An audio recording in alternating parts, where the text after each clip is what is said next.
Welcome back. You're listening to Houston Real Estate Radio, and we are on location at the George R. Brown Convention Center at the world's largest bridal show, the Bridal Extravaganza. It's an exciting weekend here, and lots of brides looking for ways to plan the perfect wedding. If you've got a real estate question, as always, you can call us at 281-882-8088 or tweet your questions on Twitter to hashtag HRER. Again, that phone number is 281-882-8088 if you've got a real estate question, because after all, after you get married, you got to have a place to live. I'm joined here today with Jay Richardson. He is a realtor with Register Real Estate Advisors. You can find him online at rrea.com. Just look for Jay Richardson there under the team. All right, Jay, so we've been talking a lot today about different options for these brides on finding the perfect house, lease versus buy, lots of different things. Let's talk about preparing to buy a home, because if you are getting married, there are a lot of things you're going to have to do together, like save for down payment money. So I would like to talk with you about some of those things they're going to need to be thinking about to prepare to buy a home in 2014. Well, you want to be ready. You got to make sure that you've checked with your bank. You got to make sure you have the money. You talk to a lender. Yes, very important. The lender is where it really starts when you're in a house search. They're gonna ask you questions like you wouldn't believe. They're gonna know more about you than you know about you before they're done. They ask questions about your credit, how you've handled your finances in your life. They ask questions, about your income. You have to be ready to bare your soul with these people. Yes. And there is no one answer to anybody. Everybody's a different case. Some people have more money to work with. Some people have better jobs, but they just got started. They don't have as much money. And there are ways to get around these different things. But when you walk in and somebody says, hey, I just got 3.5% on my interest rate, well, they did that 2 years ago. They're not doing that now. But, they're always talking, and they're making it so you think, well, I'm going to go out there and do the same thing. Well, maybe you can. It just depends on your situation. That's right. Get your lender involved early. Early. That's where you start when you're buying a home. Once you've gone through that process, and it is daunting. They're gonna check your credit. The credit scores that they use run between 450 and 850, and if you're under a 640, it's going to be very difficult to find a home. May have to do a little credit repair. Yes, that's right, and that can take time.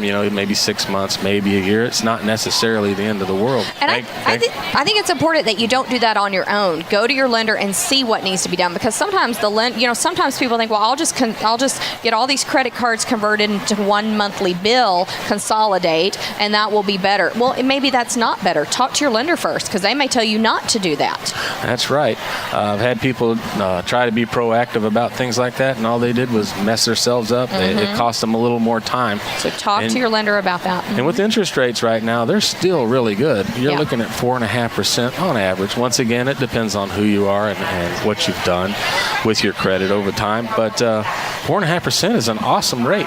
Well, and I think one of the things that's so important, you've got to bring in a lender. You need to talk to your accountant. There's a lot of people to talk to. And I think one of the things when you're getting ready to talk to your realtor is sit down with this person you're marrying and make sure that you're on the same page about where you want to live, because it's a lifestyle. There's a lot involved. Are you going to want a backyard 2 years down the road for a child? It's very important that what you get is going to work not just for this year, not just for next year, but down the road, because you may plan on selling in 5 years, but who knows where the economy is going to be. Maybe you can't. So make sure it's what's going to work for you.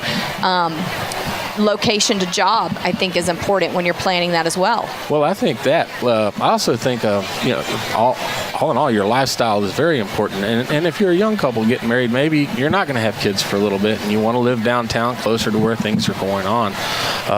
There's all kinds of options downtown, townhomes. Towers, condo towers. There are just all kinds of things you can do. Perhaps you do want a yard. You got a dog and you need a yard. Well, you don't have to go far. Dog parks now. Dog parks, that's true.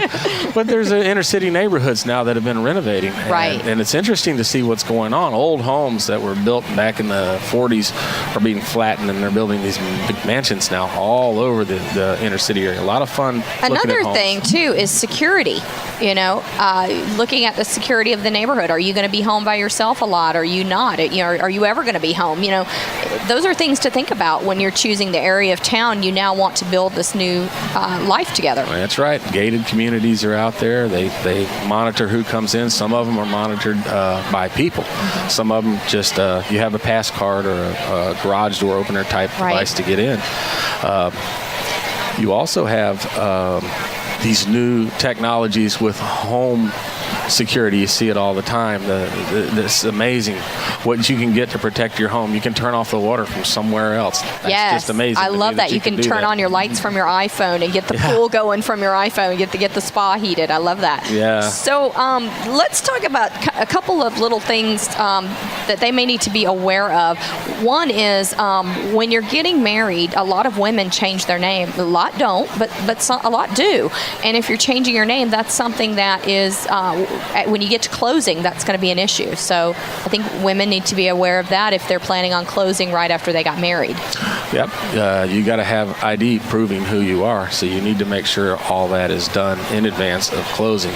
You want to bring that up. And the ones that don't change their names, well, it's just you move on. Yeah. Something else you need to think about before you get married is if one of you has outstanding credit and you got pretty good money and the other one has issues with their credit, that could cause you a problem after you get married. I hate to throw water on a fire like that, but that could be an issue. So you may have to wait a little bit. Before the wedding. You may need to look into that right away. See about getting a home.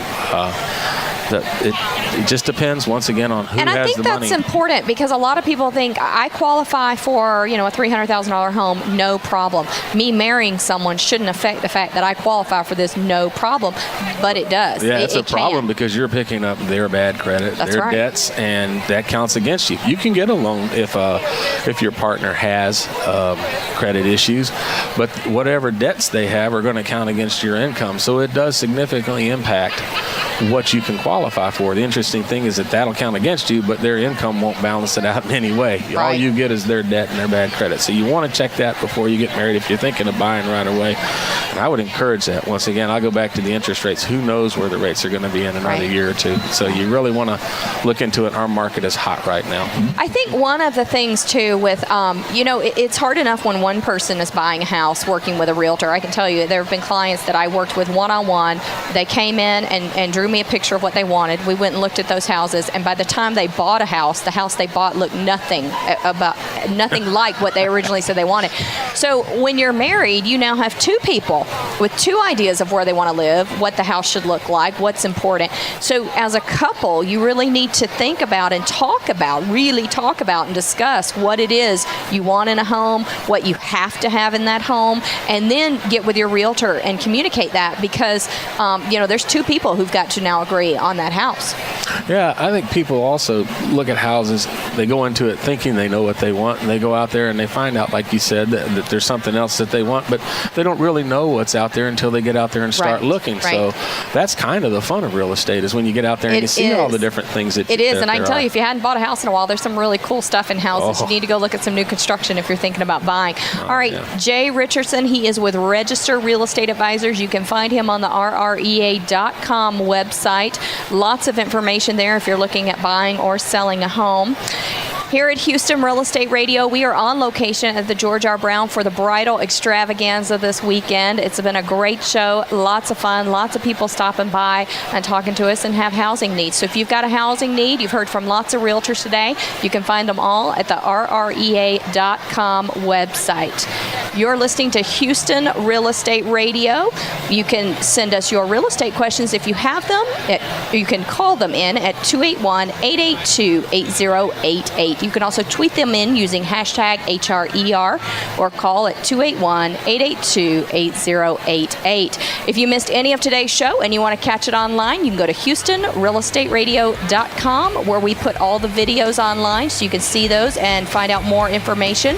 And next Sunday, we'll be back at 6 p.m. here on News Radio 740 KTRH here on Houston Real Estate Radio.